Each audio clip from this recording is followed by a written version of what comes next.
Hey guys, it is Esti and Justin from Not For Long Media. If you like the video you're about to watch, be sure to like the video itself and subscribe to our channel. We really appreciate it. Enjoy the video, and also don't forget to follow us on our socials at Not For Long Media on Twitter, Instagram, and Facebook. What is up, everybody? Welcome back to another edition of Not For Long Media. Jack in the back. Jack Connell's joining us. Jack, how you doing, buddy? Doing good. Nice start to the week. Very heavy weekend in terms of sports, you know. Big in Philly. It was like one of those very exclusive, like all around. You had MLB, NHL, NBA, the Masters. It was a big weekend. Chickies was bumping. South Philly was just vibing. Did all Philly sports teams win on the same day? No. Does that happen? I guess it would have to happen with baseball. It would have to have been like World Series, a decade ago. Yeah, it had to have been like 08, 09. Yeah, it'd probably be the World Series where you go and win. Phillies made it to the World Series. Flyer season would be starting. NBA would be starting, and then you'd have to get lucky. Everything had to fall on a Sunday with football. Exactly. You could do it a Thursday night game maybe, but they weren't playing as many Thursday night games back in the day as they are now. But Jack at the back is here with us. Jack Connell, appreciate you coming on, man, and appreciate our sponsor, a part of our family here, Not For Long Media. That's Wealth Advisory Services. If you don't know them, you should. wealthadvisoryservices.com.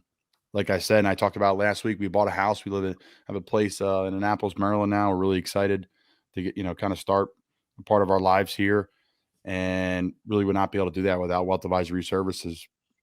All of the planning that we've been doing now for years has paid off, and I'm very fortunate to work with them from everything from working in the stock market to my retirement to planning to buy a house. So a car, just bought a truck. So very lucky, very fortunate to work with people at Wealth Advisory Services, 100 years of experiences. Again, wealthadvisoryservices.com. Reach out to Paul, reach out to Dave. They're located in Doylestown, Bucks County, right outside of Philly, and they're located in Cape May, New Jersey. So really checks the box for anybody in the Northeast or someone to meet with. Check them out. Okay, so I don't want to bury the lead like I have been doing. We're getting back to our normal format here. We've been doing live episodes. We've been mixing things up. There's so much going on with March Madness and the Masters and all these different things. I felt it was right to just go live and just do it live. We'll do it live. And now we're back to the normal. I did about 6 interviews 2 to 3 weeks ago, and they're all going to come out now. And one is Paul Menta. So Paul owns and operates and founded Key West First Legal Rum Distillery. Him and his wife run it. They do an unbelievable job. We were able to go there from Coast Guard Lance, who I've talked about on the podcast before, Lance Hufford, shout out, and all the people in Key West, which we'll talk about in a little bit, and go to the Key West First Legal Rum Distillery. And Lance was talking about it. He's like, I think you're really going to like this guy, Paul. I think he'd be a really good candidate to come on the podcast. He's got amazing stories. I know what you're trying to get done at the podcast. I think he'd fit perfectly. If this guy was on Joe Rogan, it would be one of Joe's top listened pods. I firmly believe it. I'm not the interviewer Joe is. I'm not in person like Joe is. Hopefully we reach it. But regardless, you know me, I don't care about the numbers, whatever. I just want to put out a good product, and we have a great team that helps me do that, helps us do that. Paul Menta's got unbelievable stories. He is, a man of many traits. Kiteboarder, chef, American businessman. Check out his website, paulmenta.com. He's done everything. He's literally done everything from motorcycle across the country to kiteboard in Volcanos to kiteboard back and forth from Key West to Cuba to what else he do? He worked at the restaurant at Sunset Key, which is the best restaurant in Key West on a private island. He's opened a Key West Legal Rum Distillery. He's distilling rum during hurricanes now and texting Jim Cantori because of the pressure. The air pressure produces a different flavor of rum. He's just a different person in the best way possible. I mean, he's just so cool. He's a Philly guy, so he's got some cool Philly stories about growing up and how he landed in Key West and some people that had a lot of influence on him. So I think people are going to really like this episode. People that are really loyal followers of the episode, the podcast, we appreciate you. And you know that I like to have it all different avenues, and we've kind of been in the same avenue when the season ended, but now we'll be all over the place moving forward. Kenny Albert's coming on, Shannon Spake's coming on, Mike Golick Jr.'s coming on, Paul Menta's coming on. So unbelievable stuff, and it's the best rum I've ever had in my life. Pinacolda is unbelievable. It's just a cool experience, and it's just in a little kind of mom and pop shop store right in the heart of Key West, actually 1 block away from Shots and Giggles. So had an awesome time there, and it's going to be a fun episode. I hope you guys really enjoy it. But before we get into that, guys, we're going to talk about what happened this weekend. There's a lot that went on. So Scotty Scheffler, he wins the Masters. Unbelievable. I read this from ESPN. Scheffler is the 4th player over the last 50 years with 4 PGA Tour wins in a single season before the end of April, joining David Duval in 99, Tom Watson in 80, and Johnny Miller in 74. So he won the Masters. He won the WGC. The Players he tied for 55th, excuse me. He won the Arnold Palmer Invitational. The Genesis he tied for 7th. And then the Waste Management Phoenix Open, he won that. So 4 out of his last 6 tournaments he's won. He's on a hot streak. He's the hottest name going in the tournament. Rory McIlroy makes an unbelievable comeback, and he holds out on 18. So did Colin Morikawa. Unbelievable out of the freaking sand. Yes, I got a nap during the middle of the Masters yesterday. Yes, I woke up when they were, I think, on 16 or 17. Unbelievably executed by me. Pat on my back for, again, saying, practicing what I'm preaching, Jack, is I'm going to nap on Masters Sunday. You're not a big golf guy, Jack, but you did a little research today. Any key notes, anything, tidbits that you found in your research that you think you need to share? I was at one point I was watching it and I was like, is Scheffler gonna hold on that 4 putt to end? It was a little. It was funny. Looking at Rory, the -8 in that last round. I mean, he made a great. You kind of mentioned that great surge he had. I mean, that was impressive, But Scheffler, he has a bright future ahead of him. I didn't realize he was only 25 years old. That is 25 insane. years old, went to the University of Texas. You got to see the emotional moment there, him and his wife. And it talked about how in the morning of the Masters, he was so nervous and he never was like that before. And his wife helped him calm down and all these different things. So it's truly a team. I'm lucky to have an unbelievable rock in my wife, a former stud lacrosse player in college, has a degree in finance. So we can have all these types of conversations, and she's a physical therapist. So, personally, for my wife, I wouldn't be able to have continued success in the NFL. I don't think without her, there's no way. There's just no way possible. The support system I've been lucky to have around me, and obviously they talked a lot about yesterday on the Masters that Scotty Scheffler has, is tremendous. You're just never going to get there alone. There's just too much competition. There's too many people that are dialed in, that have great friends, have great family, a wife that's there to support you, a great team, whatever. That for him, it may be trainers. His coach was there from Texas, it looks like. So really cool moment. The Masters just does it right. I wish somehow, some way, I know the Masters is just different, but can we make this more like this in the golf world? I know that was a real roundabout way of saying it, but can we find a way to make the Masters just a normal thing? Like have 8 or 9 or 10 of those a year. And I get that. That's the US Open. That's the British Open. That's all that stuff. But I don't know. It's just different. I mean, we are dialed in everywhere we go. We were bouncing around, hit a couple of bars and restaurants this weekend in Annapolis, and we were watching the Tottenham game. Shout out to the Hotspurs. They are freaking hot, and they're in 4th place in the Premier League and are rolling. What a fun game that was to watch. But, everybody's dialed into the Masters. It's the talk. So I get it. It's a historic tournament, but it would be awesome to find a way to find, something that bumps up to the Masters level of just juice. Now, the viewership may not be where it is, but man, Tiger Woods helps that like you wouldn't believe. And like we talked about before, the Tiger Tax with Edgar Thompson last week, an unbelievable episode. Check it out if you haven't and you're into golf. It's some fantastic information. So the Tiger Tax is real. And like I said on the social media clip that we put out yesterday, the bar we are at, people are begging for, like, golf's already on. People are talking about Tiger. People are hanging out there more. So it's beyond golf. It now affects bars and restaurants. It affects that ecosystem where people are spending money out to stay out longer to see how Tiger's playing. It doesn't go, it goes beyond Golf Galaxy, like I said, or it goes beyond the public golf course that's hanging on by a thread. And now Tiger gave him a boost for another 3 months because we were all scratching to go out and play golf Saturday morning. When I looked at tee times to play in this area, in the Maryland, Annapolis area, Baltimore, DC area, at a couple public courses, I think Tuesday and Wednesday, I looked at him. When he said he was playing, we tried to play Friday or Saturday. Nothing was available. Nothing. Everything in the afternoon was available. You know why? Because people could watch the Masters and everyone to play golf in the morning. So the Tiger tax is real. It's an interesting thing, and it was really fun to watch. I mean, I feel like this sport is in need of that new guy. I mean, everybody loves Tiger. It was a little bit underwhelming for the Masters, but again, I don't think anybody expected more than that. It was just incredible to see him back on the course to begin with and last as long as he did. The So sport is becoming more star-studded. To talk about your point, obviously, a Scotty Scheffler, Jordan Spieth was really hot there for a while. He's kind of calmed down, but he still has it. Rory. So there's some Dustin Johnson. There's some big names: Tony Finau, Brooks Koepka, John Rahm. But there's nobody like Tiger. There's no athlete like Tiger. I don't know if I would have thought that until we met with Edgar last week, but there is nobody. And there is absolutely nobody that ever moved a meter more than Tiger Woods. no. We're talking mass appeal. Yeah. I mean, how popular was the golf when he was at the top? Like outside of him in the early 2000s, before Tiger like emerged on the scene, it wasn't. I guarantee it wasn't. It was in a low area. I feel like at that point. I mean, I'm not much of a golf expert at all, but I feel like that's just like it was very quiet. The numbers are crazy. The difference of when he was involved, where the purses were and things like that, what he's done. So there's tons to talk about in the Masters.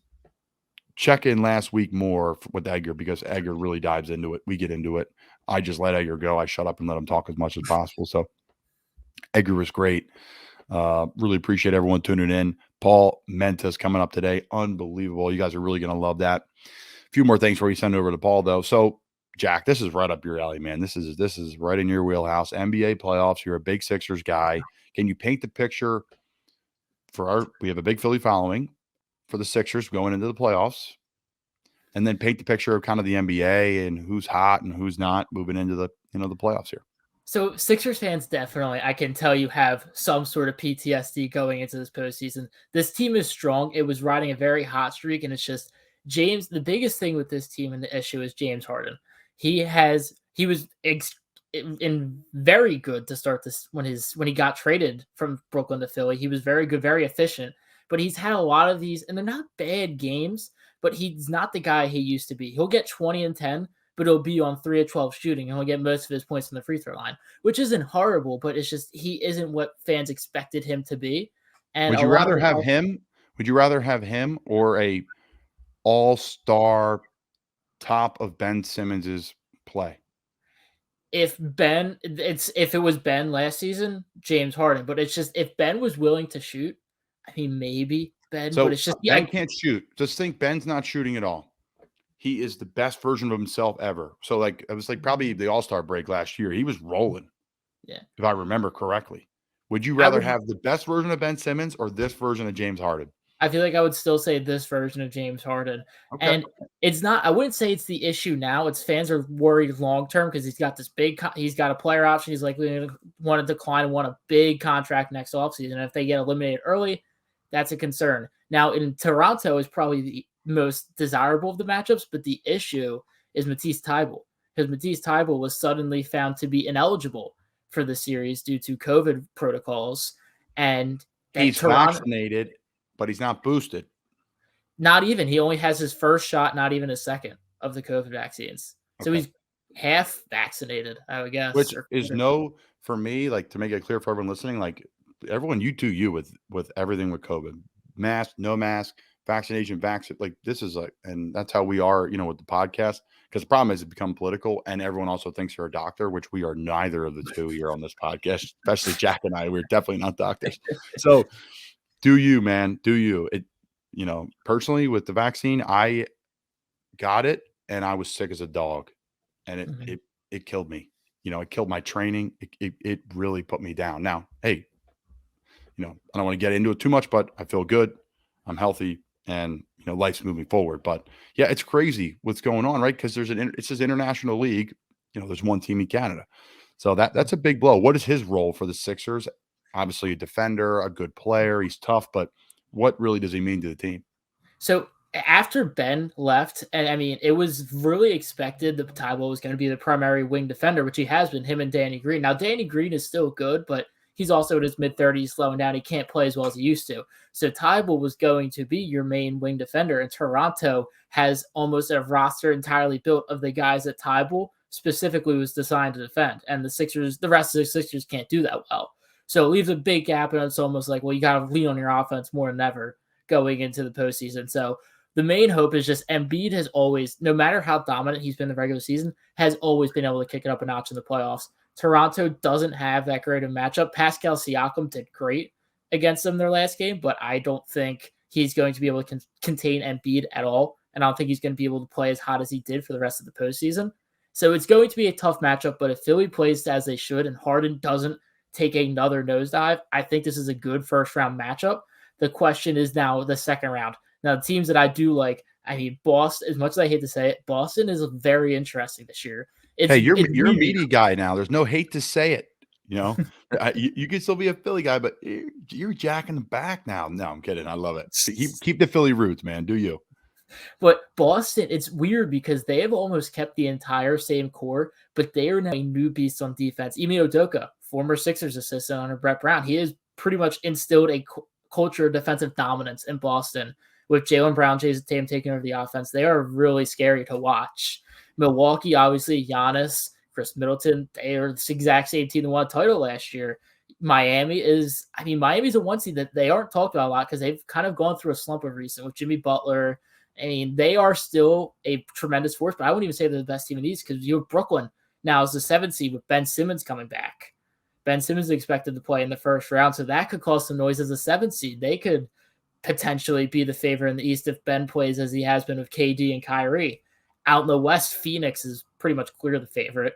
Chris Paul is finally getting back to his rhythm after being out injured. Devin Booker, Mikal Bridges, Philly guy, has been killing it. I mean, they're just a well-rounded team looking for revenge after their finals. But I think the one team that is not really talked about as much that you have to worry about, like always, is Golden State.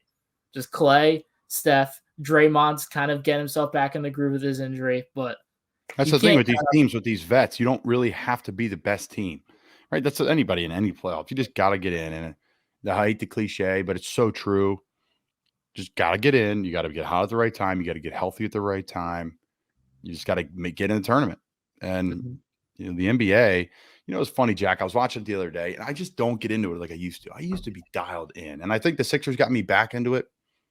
The product is not that good to me. I'll be honest. Like when you watch a college basketball game, I just enjoy the product better. I honestly, what I think it is, I think the guys are too good. Guys don't miss. They don't miss. So if you're going to defend them and get in their face, they're going to just shoot over you or drive right by you, and you're probably going to get a little tug on the jersey or something, and they're going to the line and they're shooting. Like I'm not bashing the sport because I'm a basketball fan. I grew up playing basketball. I come from a family of basketball players, but I don't know. You know, I'm not sitting here saying not to watch. I will watch the NBA playoffs. I will be starting to dial in on more of it, but it just doesn't do it for me. College basketball, March Madness, I watch every dribble. I watch every pass of almost every single game. I'm dialed in as I probably more than I am with football to some extent because I think the products is fantastic. All the Patriot League tournament play and you know what I don't know. So that's kind of I'll be watching the playoffs, but I just can't do like the Wednesday night game, Brooklyn versus Orlando. Like I just have no interest in watching that. And I know nobody does. I'm not saying everybody does, but it's either got to be prime time or playoffs, or I just can't do it. It's just not that the guys are lazy. It's just like we're not going to run out and contest this shot. The three's dropping. Like it is happening, especially with a guy like a Clay or a guy like a Embiid at this point. So I digress. A lot of NBA talk. Okay, so who else from the West? So you said Golden State. There's got to be another team you like. Golden State. I'd say Golden State and Phoenix are pretty much my two heavy dogs. It's not the Lakers. That is a mess. That was a mess to watch because there was reports mid-game of their season finale. It's like they were firing Frank Vogel. And everybody and anybody in the NBA that isn't part of the Lakers is saying that's a dumb move because Vogel is a tremendous coach. He won them their finals. And this is clearly because of a Russell Westbrook and a horrible death issue.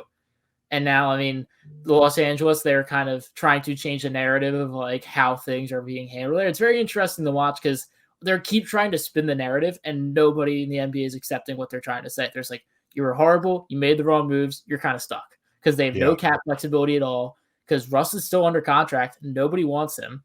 They keep trying to pull up trade rumors and stuff, but it's really nobody is interested. You are locked into him, LeBron, AD. You have no draft picks to trade to get people. So you just have to hope somehow you get guys on minimum contracts like they did this season that aren't 45 years old. But they are extremely undesirable location right now. So you got Sixers, you got Brooklyn, you got Boston, Golden State, Phoenix, you mentioned. Some of the bigger teams. We'll be dialed in to see what happens. Jack in the back. Maybe Jack can be doing a little, NBA preview or some sort of something because he's got great NBA knowledge, tons of it. All right. So we're going to do new segments here. There's all these cool articles coming out. There's just so much good stuff. How are we going to cover it? How are we going to do it? We're just going to do a little segment. So number one, first thing is the badass of the weekend. Who is the badass of the weekend for me? And before we get into who it is, it's sponsored by Fuel Hunt. Of course, it's sponsored by Fuel Hunt. I'm wearing the hat right now. I wore the shirt today, working out 30 minutes ago. I love their stuff. Everyone's like, what's this? Who's this company? I'm like, check them out, fuelhunt.com.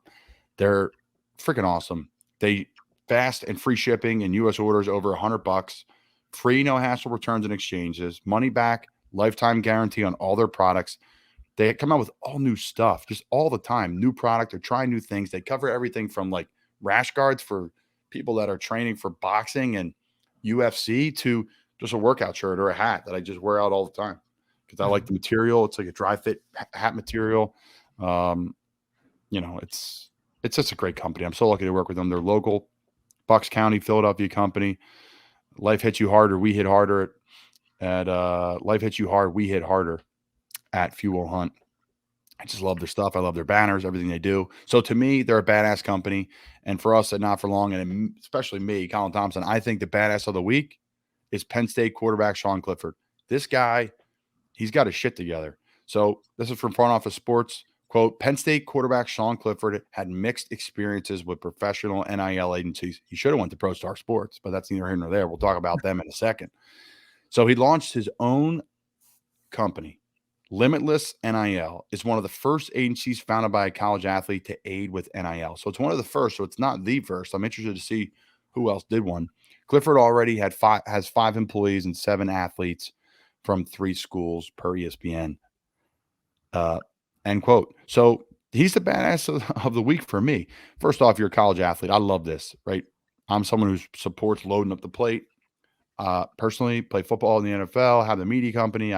I coach football. I'm involved with other marketing things. I absolutely love it. I love loading the plate up and just burning it because I think that's the way to do it. Obviously, Sean Clifford is doing it as well. I've watched a little bit of Sean. I know he's talented. I know he's got a bright future at Penn State, but what a smart move by him to align himself with people. I'm sure he's got some good people behind him, maybe family, maybe friends. Somebody who worked with at another company that sucked or that was good and thought the company sucked and maybe left and went with him. So shout out to Sean. I think he's pretty badass.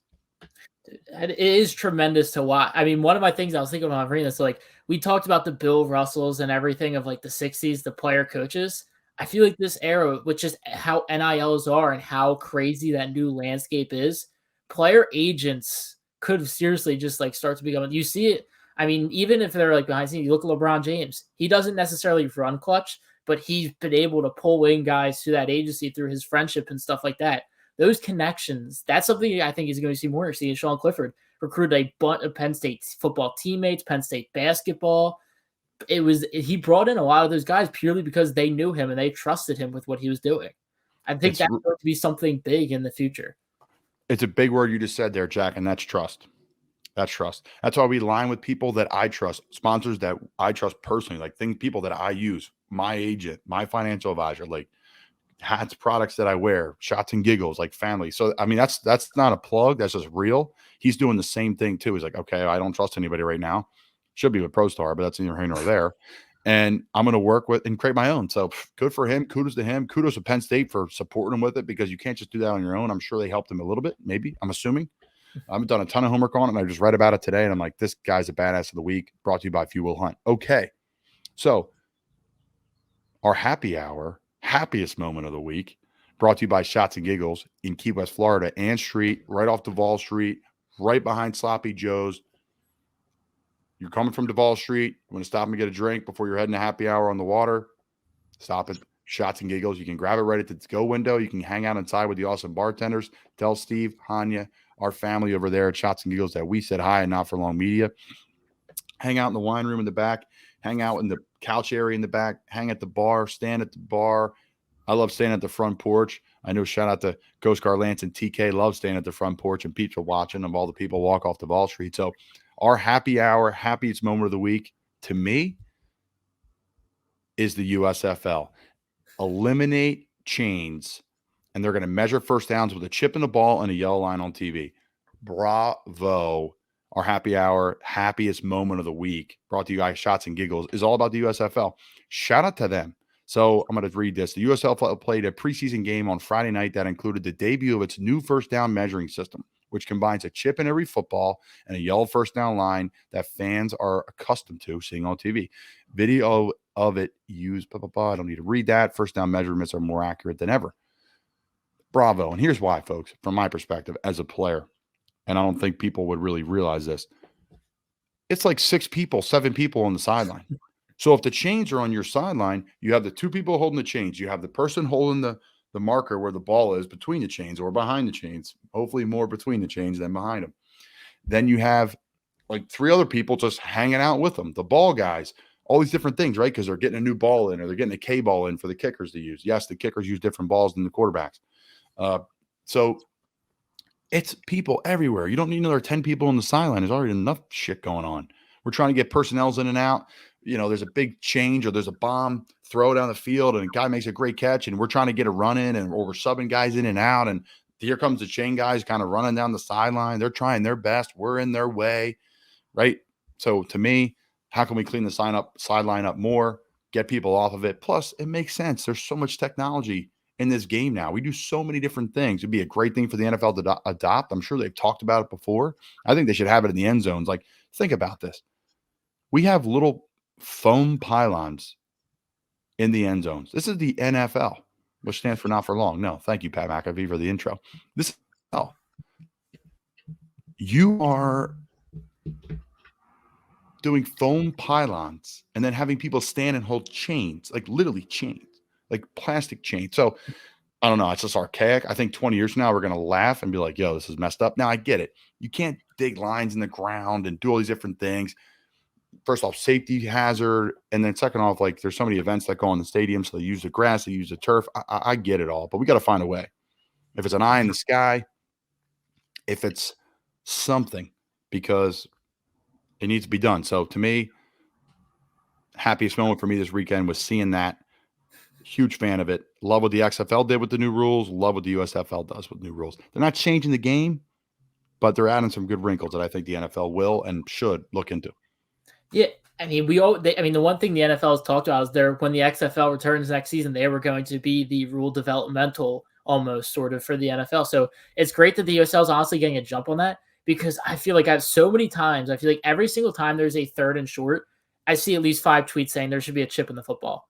Now, they do say that the NFL has had a chip in there, but they've only used it for next-gen stats. So I think this is going to be great to kind of see how effective it is. I think it will be very effective. The one thing people always say is like it might be inaccurate and stuff like that. But I feel like you said, I think the technology is there that we need to make this jump. And this will be a great idea to finally see how it works in real time in a real situation. I mean, a bunch of the other stuff the USFL is doing is honestly very cool. They're going to have 2 helmet cams on every given point in the game. I don't know if it's going to be like a GoPro mount, exactly how they're doing it, but that's cool. They're going to have 16 players mic'd up at all times at the game. Again, I think is something that'll be very cool. I mean, I'm just glad to see this. I'm glad. I'm a football nut. So is UConn. So it's great to see football going on this spring when college isn't back yet, the NFL is not back yet, and just see a different mix. You know, where we're so used to seeing the NFL and college football, we love it. Different type of league, different stuff, almost at the same basis, but like a little bit different, mixed up, different time of the year. I don't think anybody can hate that.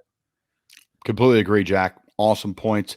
We're going to transition now to the business of Sports Insider. So this is something I started a couple years ago with Wealth Advisory Services. Guys, if you don't follow us, check us out on Twitter. We just retweet a lot of things. We come up with different things. We talk about the business of sports when it comes to the price of the green jacket, the literal price of the $250 actual jacket, the material, to just different things that are going on that I think are cool, that we think are cool. Not for long media. We'll post, we'll tweet, we'll tweak. So Business of Sports Insider, I started a couple years ago. Check it out. It's been really fun, and we're bringing that back. This Business of Sports Insider segment is brought to you by who? Our friends at ProStar Sports Agency. Clifford needs to hook up with them with NIL stuff. I don't think they have any problems there. They are buttoned up, starting at the top with Paul, Warren, and John, an unbelievable team that I've been fortunate enough to work with. So lucky that I bumped into them and they started wanting to work with me when I came out of Temple, and they're local in the Philadelphia area. They're local in Denver. They're local in Arizona. So they cross the entire country, and they work with everybody in NAL, professionally done. Lawyers are involved. They're making sure you're protected.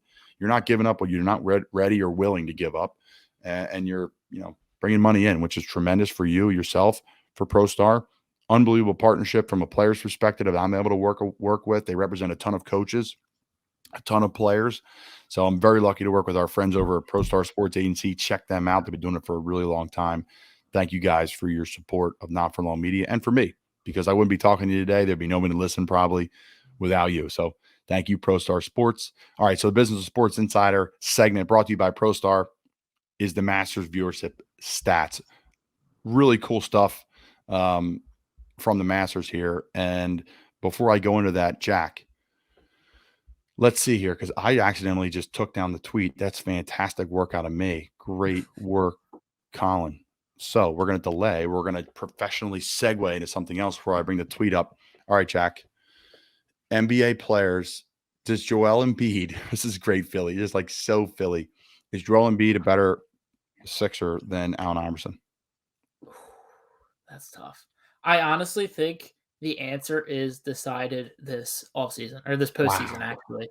Wow. I mean, I feel like at this point, you have to give it to AI because he has an MVP and he has a finals appearance. I love Joel Embiid. Joel Embiid is probably my favorite Sixer of all time. I've really gotten the Sixers with the process and believing in Embiid. I will die for that man. But until he reaches one or both of those things, there's no reason why you can't go away from Iverson. Iverson has a scoring title. So does Embiid. Iverson was the dominant player of his time. He changed basketball just like Embiid. So, it's not like, and nothing that Embiid has done in terms of changing the game or being a massive impact is something that AI hasn't done. AI took that Sixers team with Aaron McKee and Eric Snow and a 35-year-old Dikembe Mutombo to the finals and took a game off of one of the best NBA teams of all time, the Shaq and Kobe Lakers. And if Embiid wins MVP, or if Embiid makes a big playoff push and gets to the finals, then it becomes a legitimate conversation. But until he can do one of those two things, is he top 5 Sixers all time? I'm trying to think off the top of my head. You have Moses, Wilt, Dr. J. Iverson, maybe, Barkley. He's probably in the mix for top 5 all time. He's above Barkley. Barkley wasn't here that long, right? Barkley is, I think it's like 7 years. He got here like 85, left in like 93. All right, well, good. I'm glad Jack just be able to rip that. We just be able to rip it here. That's what we do at Not For Long Media, because I made a mistake. All right, so the Business Sports Insider, checking it out at the Business of SI. So we tweeted this out today. Reported numbers behind the Masters revenue: merchandise 69 million, badges 39 million, international TV rights 25 million, concessions 8 million. But in the article, here's what I thought was interesting. There's 142 million behind the tournament, and this is how it compares to others. So some interesting notes from Front Office Sports. The Masters generates no domestic TV revenue. CBS and ESPN allow Augusta complete control of the broadcast in exchange for no compensation. And then the other one I thought was interesting: the U.S. Open receives 15 million from sponsorship deals and 93 million from domestic TV right deals. So some interesting stats there that kind of just cruising through Twitter today saw. I also saw this: they have 6 sponsors, but they did not have one major sponsor. So they didn't have the one, Wealth Management Open, the Masters brought to you by AT&T, whatever it is. They didn't have one. So if you noticed, you think back, there wasn't a lot of sponsorship chatter. There's always something like, oh, we're going to go to the, Wealth Advisory Services tee shot of the day. Mm-hmm. None of that. So I bet somebody drugged their feet thinking Tiger's not going to be a part of it. The viewership's going to be down. So, I think the opposite, actually, because I'm thinking is these channels, everybody's the Super Bowl. They're expensive commercials for a 3-hour period. This is on people's TV all day for multiple days in a row. And it's not like this, like people will have this on all day. You have to think how much money it's costing advertisers for commercials for ABC. That's got to be pulling in a lot of money. And then they say Tiger's coming. People are going to be watching because Tiger's up. your commercial is going to start costing a lot more. You have to think just the money they're pulling in from that just to secure their rights and make it sweeter with Augusta. It's like, we're not going to take any money from you and get it all from that's got to be a pretty penny.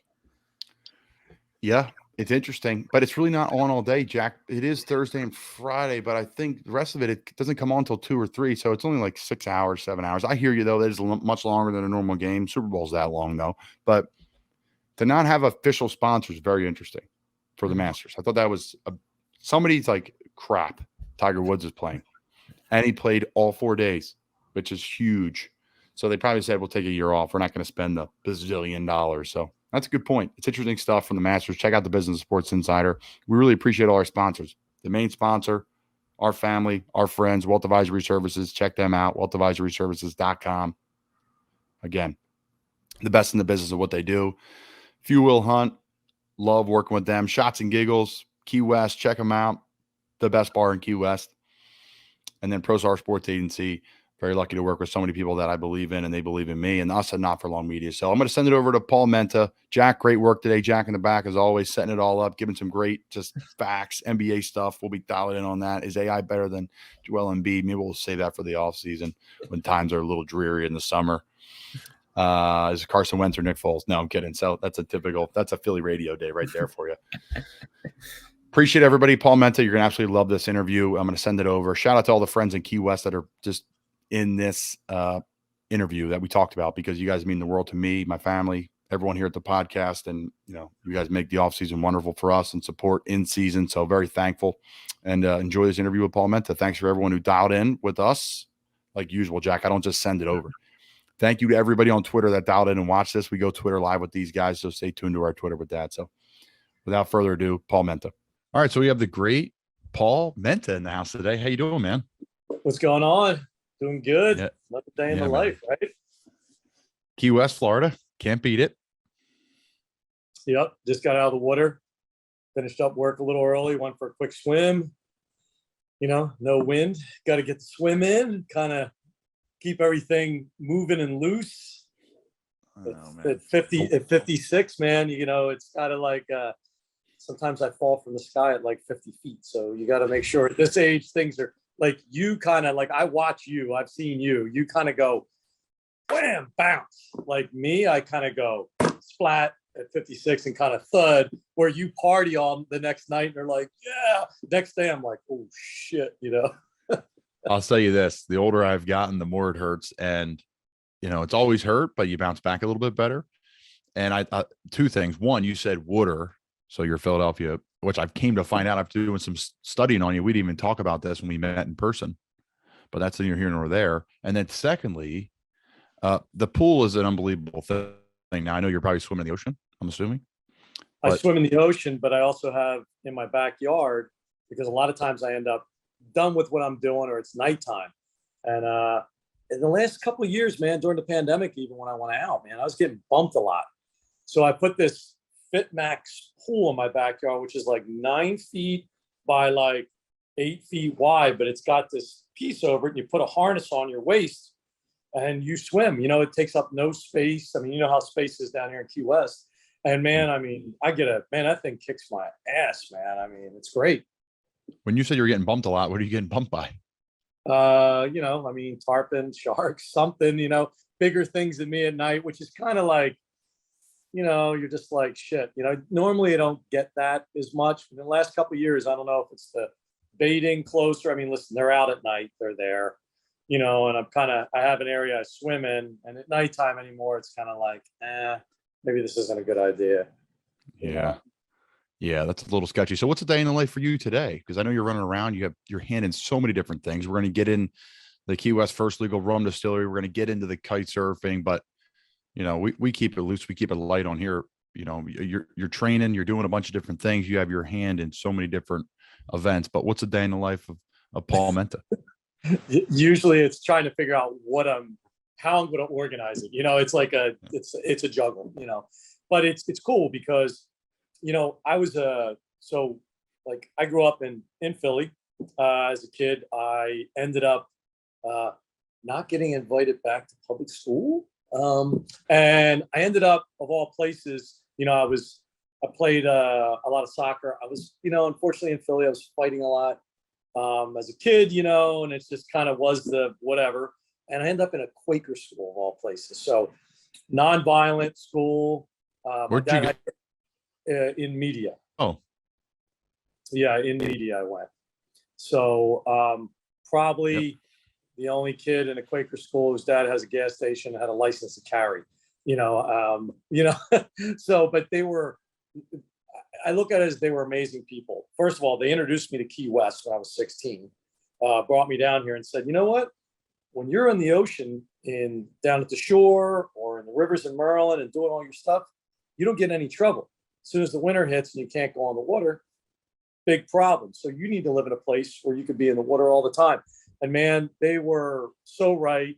They made me man up, be an adult, be responsible for myself, taught me that I had passions. And, oh, you like cooking? Well, you're a chemist. What do you mean I'm a chemist? And got into all this stuff. So it put me on a path for the rest of my life that leads me to where I am today. And I mean, probably one of the best things that's happened to me since going to school was right before the pandemic started. The teacher one of the two teachers that really helped me ended up in Key West. And he's like, what are you doing, man? Kiting, distillery, all these things, man. Like, I remember you when you were a handful, man, and everything. And I'm like, dude, you pretty much saved my life. Like, you helped me get to here and you're responsible. And I said, I've waited my whole life to tell you thank you.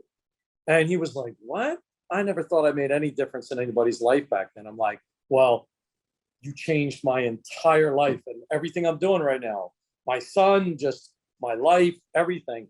I'm here because of you. And, I get to say thank you. And it was a pretty cool moment in my life. I've had some epic stuff, but I got to tell you, that was pretty cool to actually say thank you, because to look back at the trail of what's going on. And I was a pain in the ass, man. And I mean, I really was. So they were able to deal with me without being violent and making me, instead of suspending me and punishing me, they wanted to talk to me, which drove me absolutely freaking insane. And they were like, Ben, just listen and, go do stuff. So, it's a, one of those kind of Philly things, you end up in a Quaker school, on the weekends you're at Eagles games, like,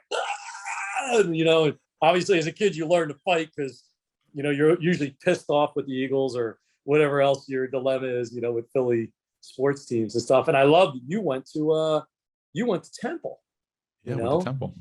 Yeah. Temple Owl. A lot of good memories. Played in Lincoln Financial Field, played in front of a full stadium there. We played Penn State, played in front of a full stadium there. We played Notre Dame.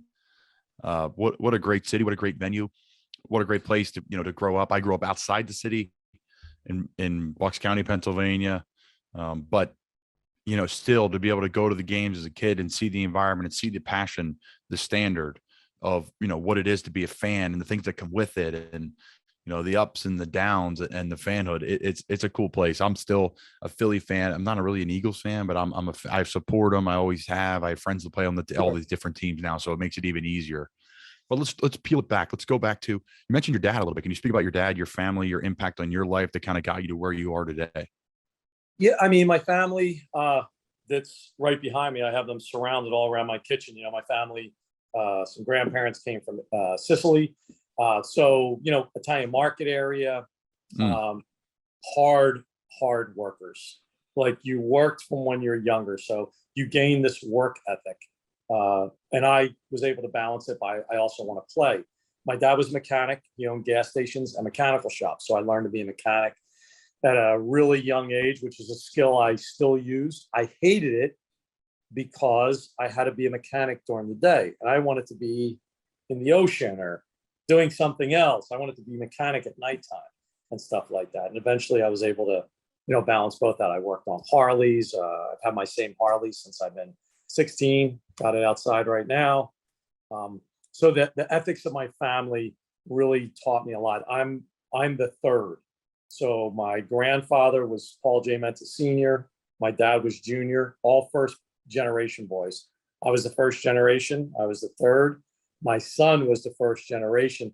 the fourth, it completes the it completes the whole thing. And I'm super proud of that. I'm proud of my name. I'm proud of the people that are before me and obviously after me at this point. So it made a big influence in life, and how you grow up and kind of how you look at the world and how you treat people.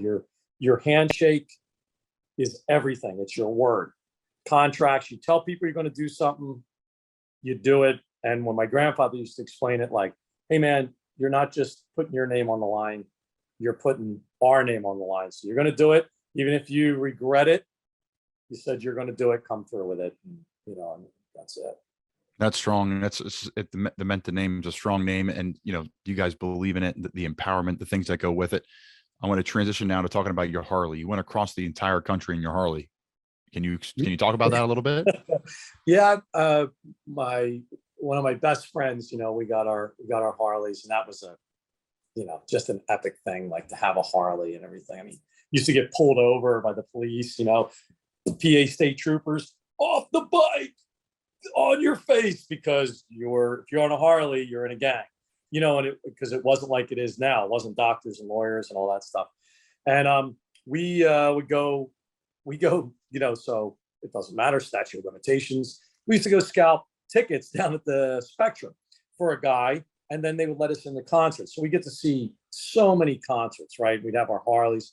So as a kid, scalping tickets, and I got to see the Grateful Dead like a ton of times. The crowd was super cool, and people were like, hey, you should come meet us in Virginia or wherever. So we started riding around on our motorcycles, and then we're like, wouldn't it be cool to kind of just start hitting all the states and like really see all the states? So kind of saw the Grateful Dead. I mean, and the mix in it is, during that time, I saw the Grateful Dead, I saw Frank Sinatra, I saw Metallica, was a Black Sabbath fan. Like I have it's because of seeing so many shows and riding your motorcycle around, the people we met and the things I learned, because the states are so different, so it's like, where do you come from? Cheesesteaks, soft pretzels, water, and all that kind of stuff, right?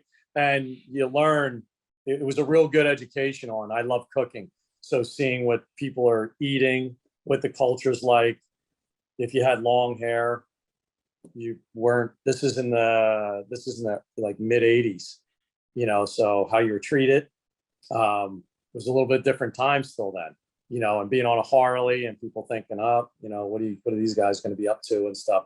But also just meeting some incredible people on the road and seeing things on the road that were like, we're both like, camping on, you sleep on your bike in the desert out on like off of 66 and everything. It was the only time I wore a belt, and I would strap myself. You'd lay on the motorcycle, lay back and strap yourself so you don't roll off the damn bike, because dude, there was like snakes on the ground and shit at night. Like, and I, as a kid, like I wasn't used to that and everything. So, that was like a weird experience. So you're just doing all these weird things and adapting, but that's, I think what came out of that trip was, you learn to adapt and stuff. Obviously you love Florida, Key West, that's its own country, that's its own state. But is there a state in your travels that you really enjoyed and just immersed with, and you still see people that come to Key West from that state that you'd love to go back to and see again? Probably the Dakotas, and out in those areas, they were just incredible, like it's just the amount of space, like I wasn't used to seeing that much space and stuff. And speaking of things I love, my wife just walked in and is like, what are you doing? I'm like, hey, good to see you again. This is my kind of partner in crime, because she does everything with me. So the greatest Pinacolda in the history of the world. Can we talk about that? Can we dive into this a little bit? Of course.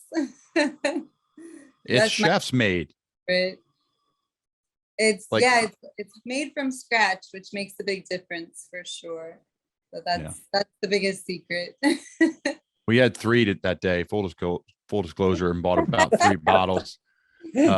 We kept going to a different bar, and then we would come back and then have a pina colada again. So it was a good time. It was a good part of the vacation. I'm so glad you enjoyed it. It's so good to see you again. You too. I love the cameo on the podcast. This is great. And it's perfect transition too, because we're talking about, Paul, for you, like you're talking about how you've traveled the world and inspired, being a chef, but now you're a chef of rum, chef of booze. how has that changed the game for you distillery wise? It's, I mean, having that background gives you a different perspective. So like, I wasn't, let's just say I wasn't, as usual, I wasn't embraced coming into the distillery industry, hey, I want to do it this way, like, flavors and foods, and I'm wanting to do it a different way, and people just were like, well, we don't do it that way. Tradition says, we use molasses, or we use this, or we use that. And I was like, well, I want to do it this way. I want to make like a really clean, pure product. I think these flavors will make something great.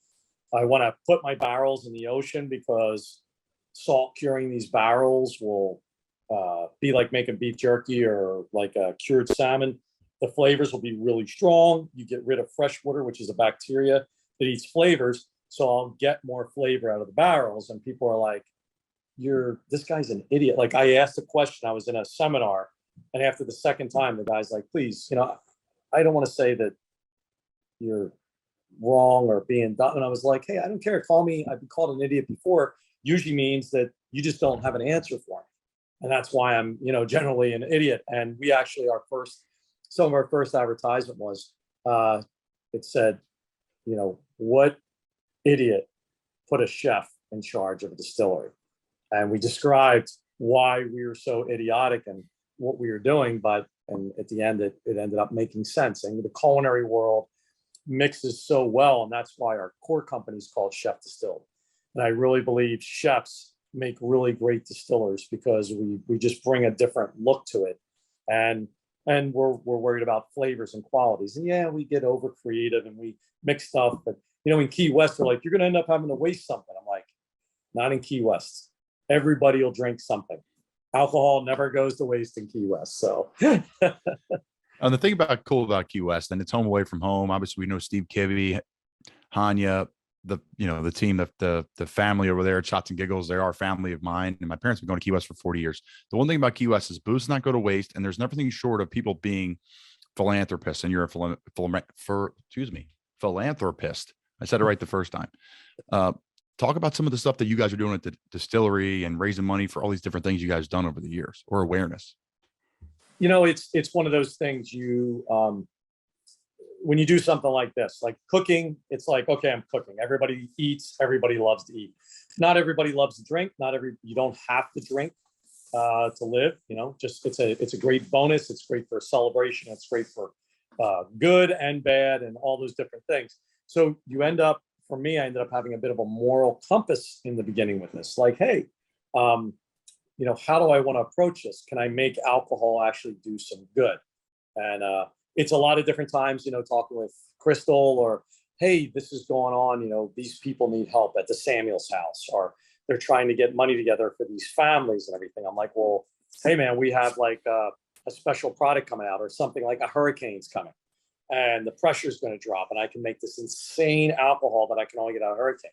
Well, let's auction it off, and we don't keep a dime. All the money from it goes to putting roofs on people's houses, feeding them, going to the Samuel's house, whatever it may be. It's our way of kind of keeping that balance, and it helps us. We sleep really good at night. During the pandemic, we made sanitizer. 90% of it we gave away for free. And we felt good about that because people didn't have money. And, then people were all actually bartering. I mean, we probably ate more banana bread, smoked fish. Yeah, I'm surprised I'm not like huge after the pandemic, because we were giving out stuff, people were bringing us back trade-off and foods and really cool stuff. So it brings you with the community, and that's the idea. You want to be, you want to give what you can to the community. And if you have a couple hundred people doing that in the community really prospers. So we do our little part, and alcohol just happens to be a fun benefit of it, to make people go, hey, I'll definitely buy a bottle of that. It's going to a good cause.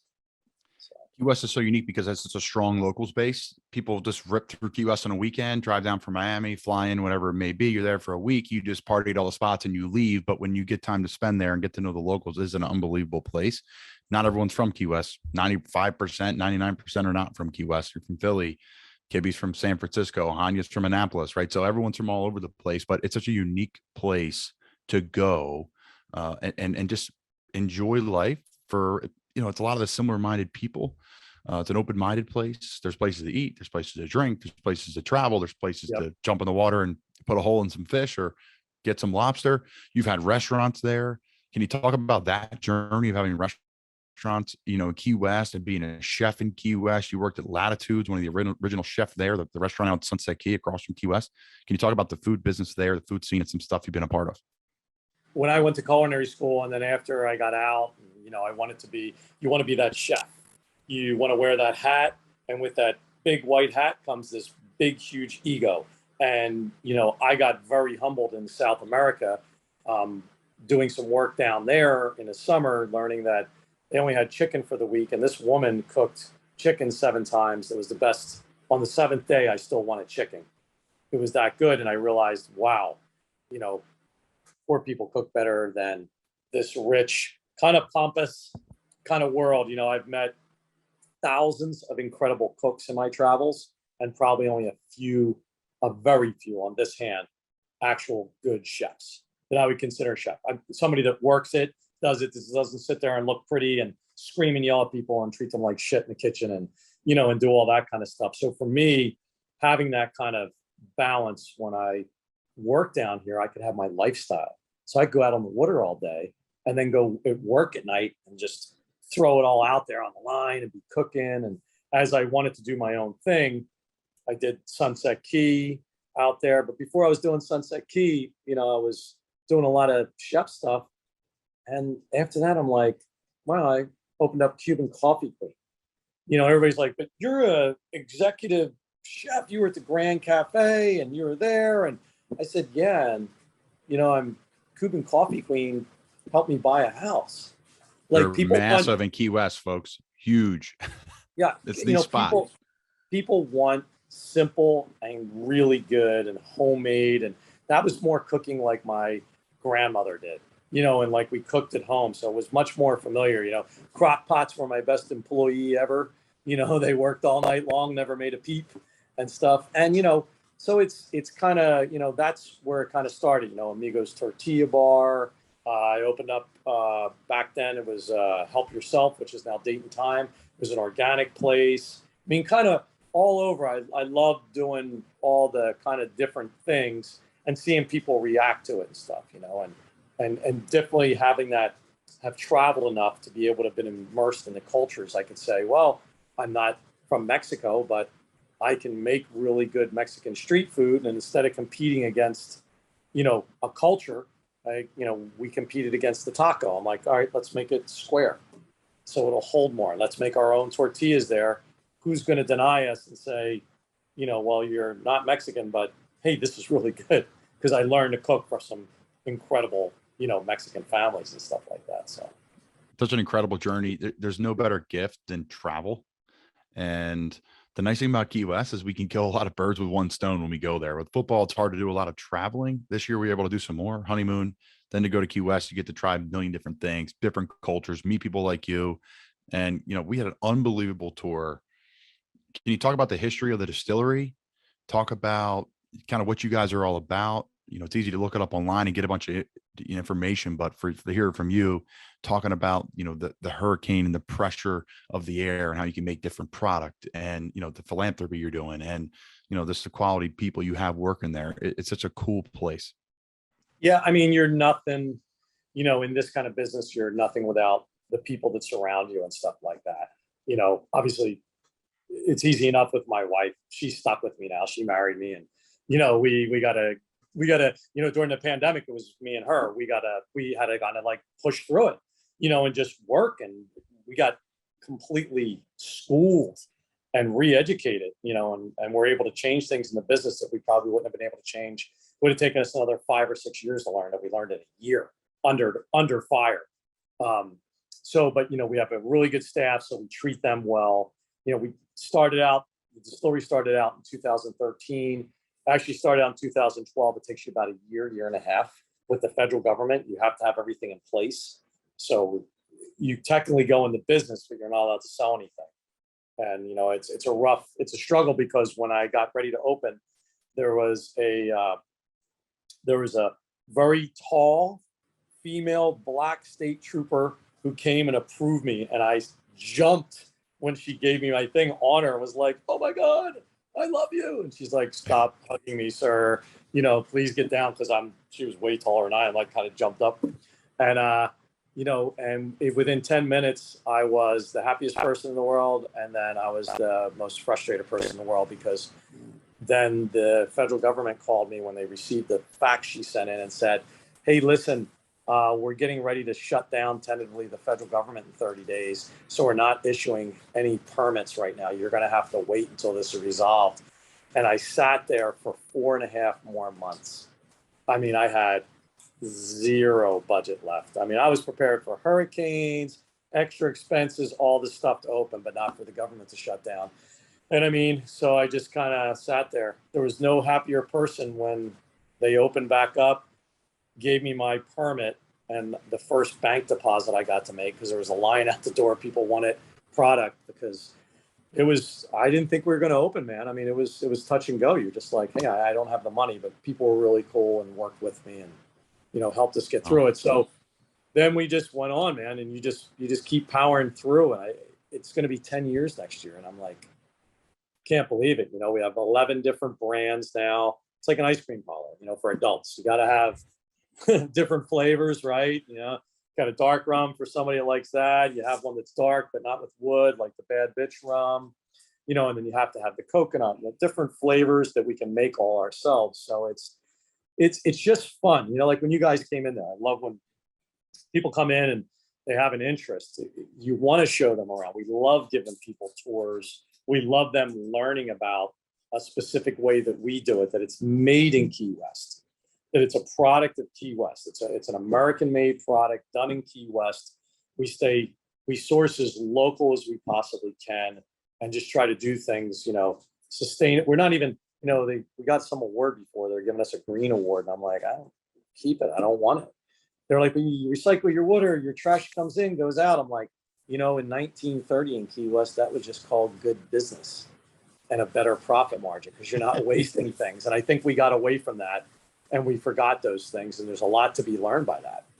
And I think the pandemic, you know, on a good point of the pandemic, I think it taught us that. They're like, hey, man, don't throw all this stuff out, use it or do something.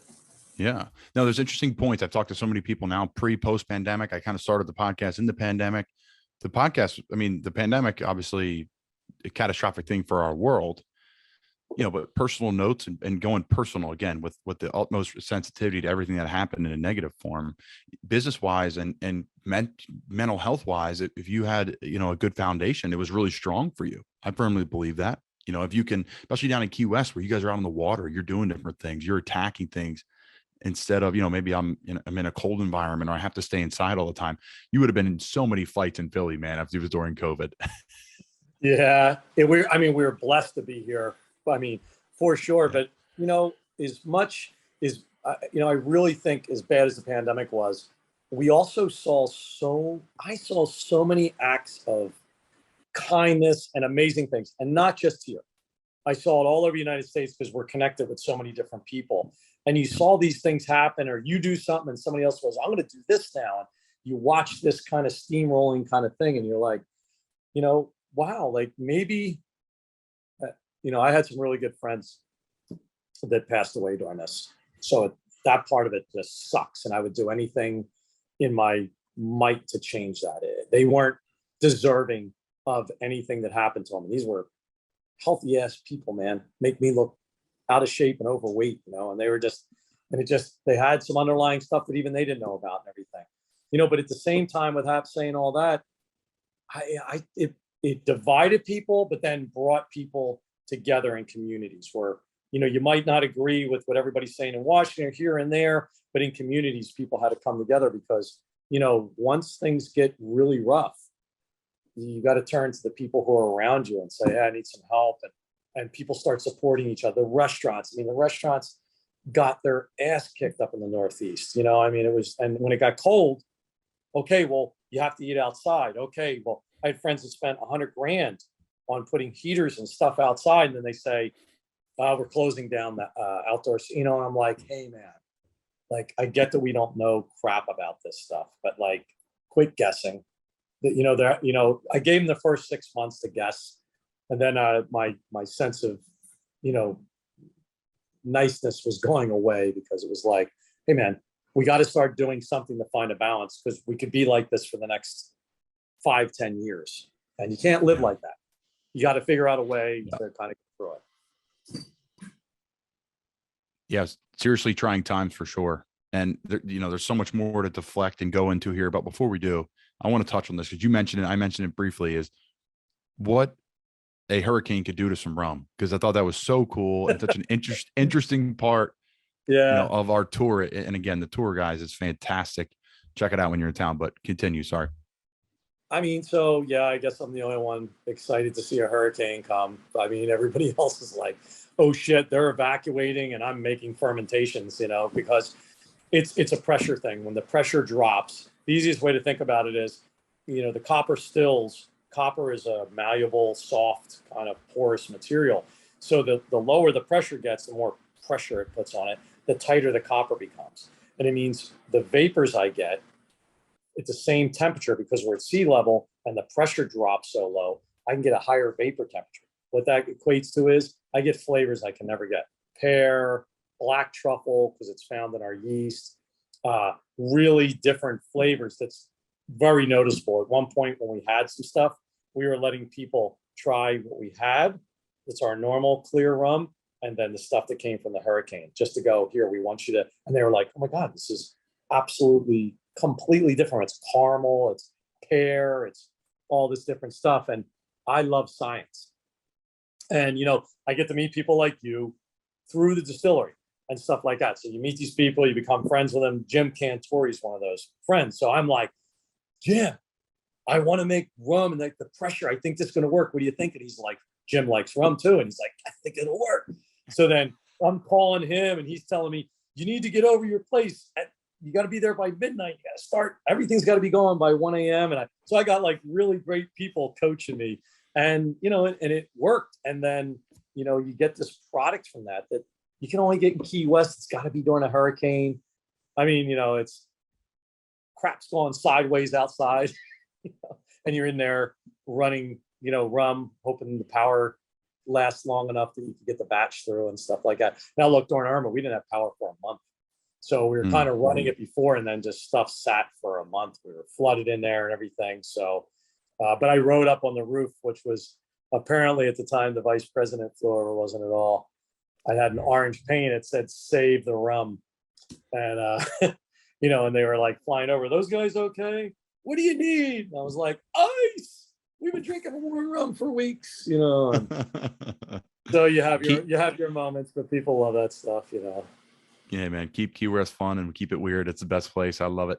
No secret for those listening to the show. Obviously, we're sponsored by Shots and Giggles, guys, but Shots and Giggles at Key West First Legal Rum Distillery is a block and a half away. Yeah, right around the corner. Steve's right. Yeah. Steve's right there. And I mean, it's a Key West place when you come down to kind of go in and hang out. You know what I mean? Because people go, well, what's going to be, you go to a bar like that, what's so special about it and everything? And it's like, because you're going to meet local people in there, and you're going to hear the stories and hear all the crap that goes on down here. And you're not going to listen.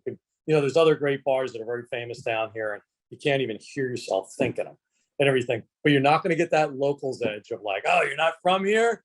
I just told this guy the other day that he was doing this, or you know where to get this at, and you know where to get that. And you're going to like get all this great information, a drink, a story, and leave and probably get sent somewhere into something you would have never found in the the places that are kind of they call them landmark places, but you have to hit them, but you got to get to the local places as well, and Steve's just a good guy. Yeah, they're good people. No, it's funny. So Lance Hufford, who's the reason why we connected, Coast Guard Lance, I've talked about in the show many a times. I met Lance because the New Orleans Saints were playing in the playoffs. This is their first really tough loss. They won back-to-back. They lost back-to-back years in big playoff games on like end of the one was the pass interference against the Rams. That was bad. And then the miracle in Minnesota with no time left. And I was with Lance both times, and I remember him being just distraught. And my wife's family is from Louisiana, Lafayette, and they're huge, Saints fans and all this different things. So we hit it off with this guy, and we would text every once in a while, and now we became great friends. He's at our wedding. We were very close. So Coast Guard Lance brought us by and showed us a great time. Make sure everyone checks it out. He is the definition of a good old boy. Yep. Lance doesn't have a pulse. Like, I've seen stuff go on, and Lance is like, and he's really intense stuff in the Coast Guard. I've heard the stories. And he's like, yep. All right. Well, we're sinking. Yep. Yeah. We'll just the engine's running though. Yeah, we'll get it fixed and we'll get it gone and everything. He brings me back, crab spice, because I love crabs. Because I met Lance when he got when he got here, and he was out of like boot camp. Him and his other buddies and stuff. And we were neighbors and barbecuing and cooking and drinking. Oh man, just really one of those people you love having in your life. Yeah. We're blessed. We're blessed to have him for sure. He's a great friend, great man, someone we don't know. And another Key West local we bumped into and met in Shots Giggles. So, all right, we buried the lead, but there was so much to talk about here. Chef, American businessman, but the number one thing and your passion is a kiteboarder. You've done so many different things with it. How did you get into it? And then we're going to get into all the fun stuff you've done. So I was very into wakeboarding, being down here in Florida. I love wakeboarding. It started off as surfing. I started water skiing as a kid, jumping ramps and doing all that stuff. Just loved it. So coming down to Florida, right into the same thing. Found a lot of mutually, people that went out at 6 a.m. and slalom skied and did all this stuff. So I went out to Hawaii. I had friends out there. And it was more about going out there to do some surfing and do that. Got my ass handed to me, and the waves are too big. I was overconfident. I learned a big lesson, and talked to some guy out there and some people, and they were kite skiing. So, and they were talking about kiteboarding was coming about. So this is when the sport was like being developed. One of the owners of a really big company that's now huge was sleeping on a friend's couch. It was that kind of moment, and they had this kite ski. So this one guy down here that I know, he's like, hey, got one. We're all trying to fly this thing. You don't want to crash it. Pull you up on skis. And I'm like, we had done this, and I'm like, I'm just not feeling this, man. This is like a train wreck. I go out to Hawaii, and then this guy's inventing these inflatable kites. And I see Laird Hamilton going out.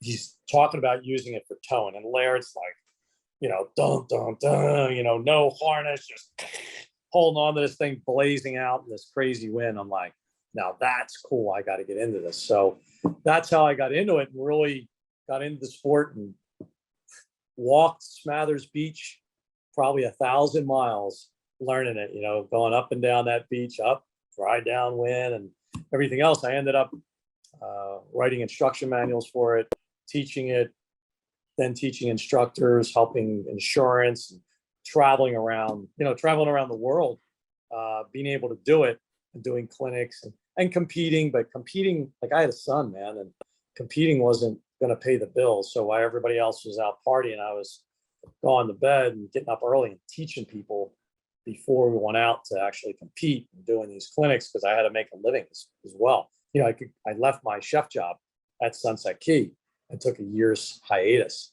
And a year later, they called me and like, hey, so you ready to come back? And I'm like, I'm kiteboarding and traveling around the world, and I'm making the same money now. Like, no, I'm going with this until it runs out, figuring it was going to last, maybe a year or so like that. And that was 1998. Still sponsored by the same company and still involved in the sport. Not competing. I just ambassador, go out there and do what I do. Just show people it's a lot of fun, and we go out and do it. I love kiting and waves. That for me is just like the ultimate. We now have hydrofoils. We're using these wings that are designed by the kite. You just hold them in your hand, get yourself up on this thing, and you can ride small waves on it.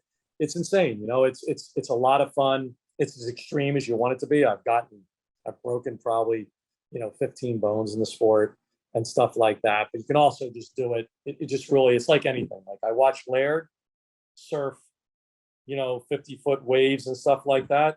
I love to watch it. Am I going to go do that? No, I got that 6 foot wave is perfect for me, and I have a blast, you know. So it's the same thing with kiting and stuff. So yeah, it's part of my life, you know, and I enjoyed as much as I did in 1998. I'm like the first one out now when the wind blows still, you know. That's awesome, man. No, all right. So anybody's been to Key West, we all know the mile marker. That's the southernmost point in the United States. 90 miles to Cuba. You get on a kiteboard and you go to Cuba. What an unbelievable experience. Can you share that, you know, as detailed as possible, I guess, that you could share on a podcast about this experience of strapping yourself to a board and a kite and going 90 miles across, you know, the Bering Sea, really? You know, the thing that sucked was we finally got permission to go from our government, because the Cuban government was like, come on over. And I'd been in Venezuela where I had a school and we were doing stuff, and I got sick. So I had this intestinal thing going on. And I had to go in the hospital, and they had me on IVs and some antibiotics. And all of a sudden we get permission to go. So they're making a decision. Hey man, we're going to go.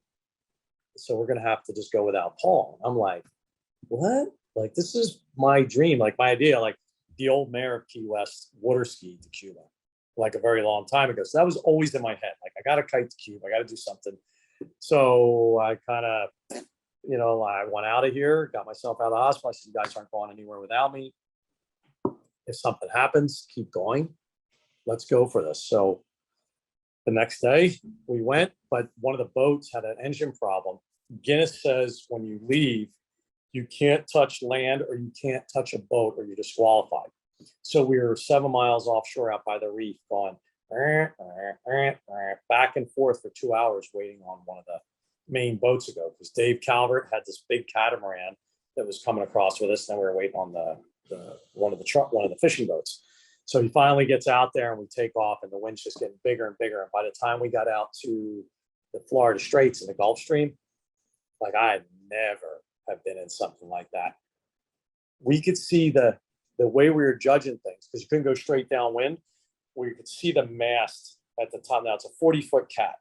We could see the mast at the top of the mast, the catamaran. So that's what we were taking bearings on. Some guy before he left, as the thing, gave us like these.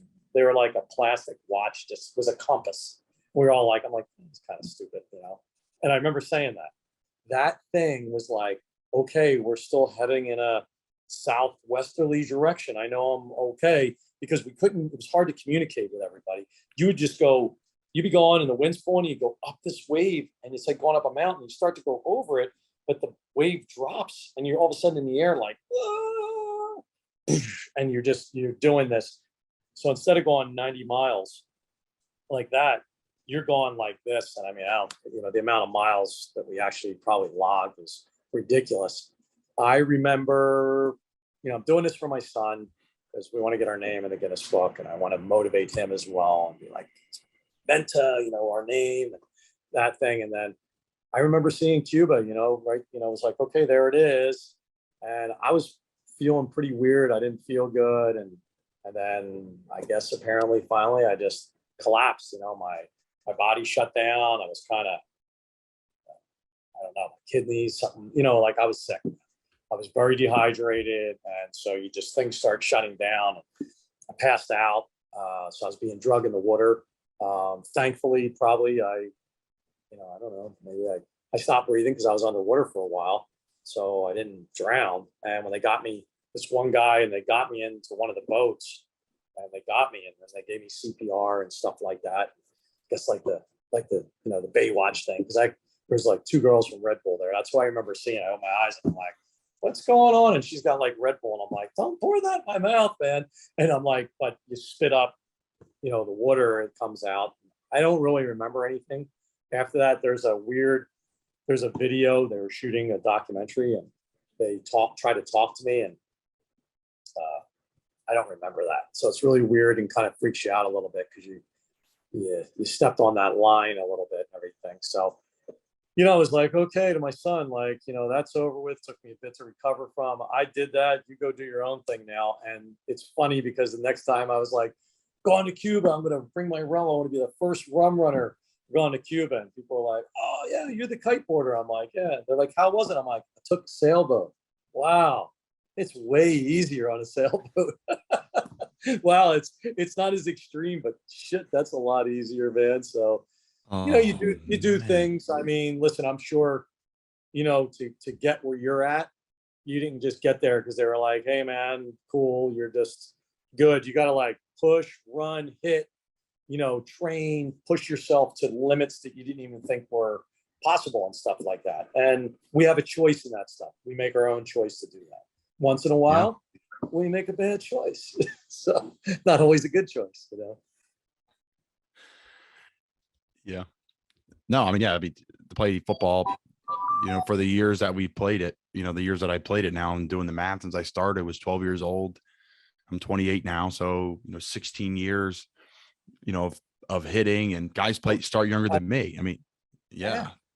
So, and then of all the things that, that are scary about the sport, they are real things, real discussions. So I am trying to be on top of it. I don't even know what on top of it is, right? It's almost like we know a little bit about concussions. We know about that world, but that's, it's a scary thing. A player that's not scared of it, I think they'd be lying to you, but it's such an amazing sport, amazing thing to be a part of. And, luckily in the NFL, we have nice off seasons to recover and things like that. I feel bad for the college guys. They just start right back up in January, March, but they're younger, so they bounce back a little bit. So you have kiteboarded across the world. What are some of the coolest places you've been on a kiteboard? One of the most memorable, I think, was in Guatemala. I was in Lake Atalan, which is like 14,000 feet up. It's 3 volcanoes that form this lake, and it's so blue because there's so much sulfur in it. You don't want to swallow the water really too much because you can get like these sulfur burps, and it's really bad for you. And I went out in the middle of this lake. I had this guy in this kind of like taking me out in this boat, and he had like a canopy, like a thatch kind of canopy. I'm like, can I get up on there? Is that strong? Yeah. Pump up my kite, try to hook up line, I throw everything in the water, and they're like, what are you doing? They're just like I was just this alien. And I'm waiting, and I can see across, and all of a sudden here comes this wind line across the lake. I'm able to launch the kite. I get up and I take off, and I'm like, and then it just became like, I felt like I was floating, thinner air as well. So I was probably a little bit like, woo. And they were just blown away. And I got the kite around up there, and I got to do something that nobody had ever done there, and really experience it in a different way and go into the coves. And it was beautiful. It was really amazing, So there's places like that in the world, being in Africa, different places in Europe, and just seeing wildlife, being in Ecuador and out there. And all of a sudden you're like, what the hell was that? Something really big just did something, but you feel that alert in your body. And then you look, and here it comes again, and it's a humpback jumping out of the water, splashing, and they're mating there. And all of a sudden I'm running, and you see this massive thing coming underneath you, and you're like, oh my God. So I stop, and then it stops, and then comes up, and there's female with a calf. And I'm like, there's a big eyeball right there, like, and the calf's flipping out and coming around me. And I'm like, oh my God, this is unbelievable. And then all of a sudden the calf just goes, and I'm like, oh my God, something's wrong with it. And the mom just takes her fin, lifts him up, brings him up. And it was just like a little kid that was running around like crazy, then tires himself out, can't get to the top of the surface. The mom picks him up, lets him breathe. And then all of a sudden he gets some breasts, and all of a sudden he's on fire again. And she was totally cool with me being there and watching him jump. I learned that you ever see a humpback with a tail in the air, standing straight up, and the tail's like, bop, bop, bop, like this, and it's not moving, you need to get the hell out of the way.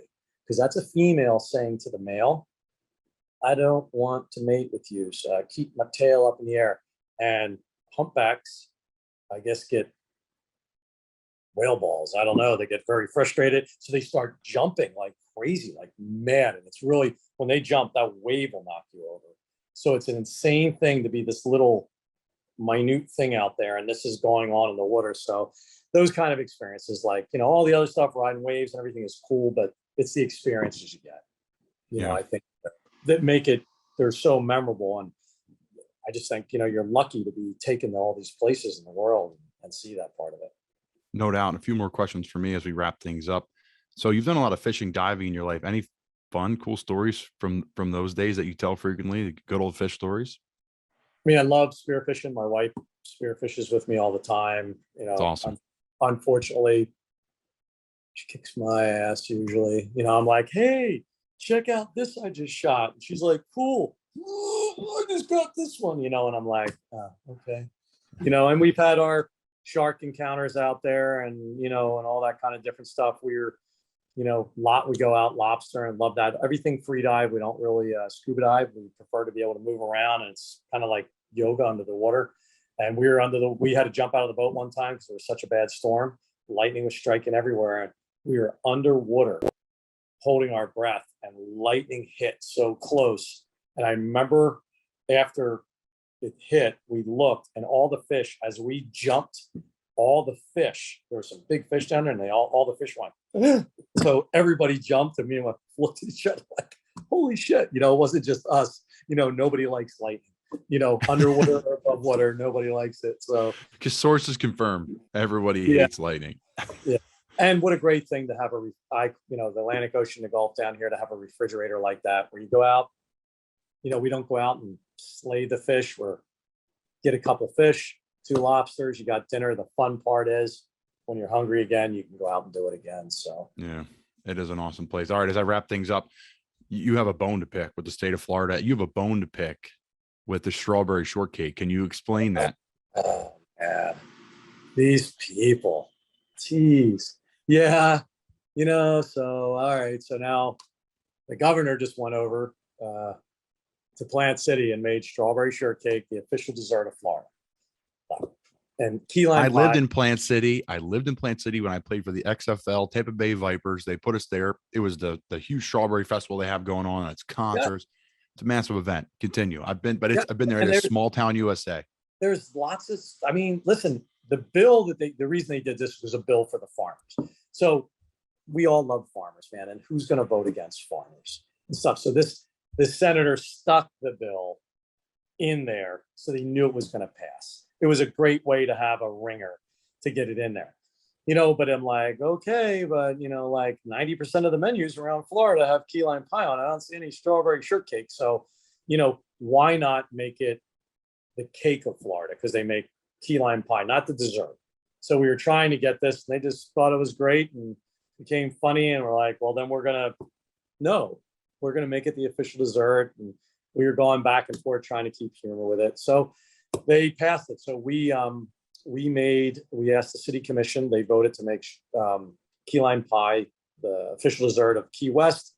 The county commission just passed that now it's the official dessert of the Florida Keys. So the Florida Keys and Key West, the official key lime pie is it. We're going to put a key lime pie tariff, if you will, on key lime pie. And then I'm like, and we can give it to the farmers, and they can start planting more key lime trees, because the key lime trees got wiped out during Andrew. And then there was a blight. So a lot of the business was in Texas and Mexico, and then they could outprice what was done here. So the farmers couldn't do as much of that, had to do other things. I get that there's millions of strawberries produced, but that goes to other states and all this different stuff. And key lime pie is like that hometown kind of thing. So we're, once again, like the Conch Republic does, we're going to secede from the mainland, and you can have all your damn strawberries and keep them all up there. Because you want key lime pie, you got to come to Key West of the Florida Keys to get the real thing. And you know, that's the way it is. It's one of those things that you want to see something irk a local, you know, mess with their key lime pie, mess with their Cuban coffee or their Cuban sandwich, and you really see people fired up. If they were smart, there's a wind insurance bill that they were trying to get everybody behind. If they would have put that together with the key lime pie thing, people would have been more alert to things that are going on. I'm amazed at the traffic that key lime pie got, you know, and it's disappointing that a silly bill, but we have silly things that go on in our government. Surprise. It's a shame that they don't put those things with other things that mean something, because that wind insurance bill doesn't go through. Everybody's going to be pissed after the rates go through the ceiling, and probably the state rep's going to get blamed. And everybody's, I'm not voting for you, but they didn't know about it. But we're so unaware of what goes on in the government. But we're sure as hell aware that key lime pie was being threatened, and everybody rallied up. So, you know, all I can say is, you know, you can't win them all. You know, we still have our key lime pie. They can keep the strawberries up in Plant City. And you know, good luck with us sending any key lime pie anymore up there. We'll have to do a Twitter poll and see what people like better, and just, support it. Maybe donate some money to some charity too. But Yep. Paul Menta, we really appreciate you coming on, man. Guys, check out Key West First Legal Rum Distillery while you're down there. A couple blocks from Shots and Giggles. An awesome group of people. Amazing product. No word of a lie. Awesome stuff. And we really appreciate you coming on, man. No, and hey, man, I'm looking forward to the season and seeing you out there and like doing your thing, man. We're expecting big things out of you this year, man. So go kick some ass, and hope to see you again when you get a break. Oh, I love it. I appreciate it, man. I signed a barrel there, so now I really have to live up to the expectations of everyone else who signed a barrel there. Yeah, do me a favor, win a Super Bowl, bro, because then that barrel will be like, we'll celebrate with that barrel. I'll be like, so I just raised $100,000 for charity with this barrel, Hey, man, that's the plan. I promise you that. That is in mind every day, in a not so cheesy, corny way. It really is. So, hey, man, I appreciate it. And man, good luck with all your endeavors, man. You're involved in so many different things. We appreciate you coming on. Thank you. Great to be here.